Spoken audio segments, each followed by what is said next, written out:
jusqu'à diplôme et formation identique, un enfant de cadre a encore 2 fois plus de chances de devenir cadre lui-même qu'un enfant d'ouvrier. Et en plus, il est mieux rémunéré.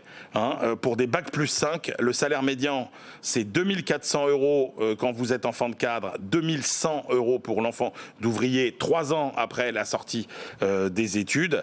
Ça fait quand même 15% d'écart. C'est presque 2 à 3 fois plus que l'écart qu'il y a entre hommes et femmes. C'est pire d'être pauvre que d'être une femme, c'est ça que vous voulez nous dire? Exactement, c'est exactement ça. Alors pourquoi? D'abord parce que on a un problème de relation, on a un problème de piston. Pourquoi il y a des écarts de salaire? Parce que parmi plusieurs personnes, on va avoir peut-être tendance à promouvoir celle qui est issue d'un milieu peut-être plus à l'aise. Vous ne voyez pas, quand vous êtes issu d'un milieu populaire, vous avez plus peur de perdre votre boulot que quand vous êtes...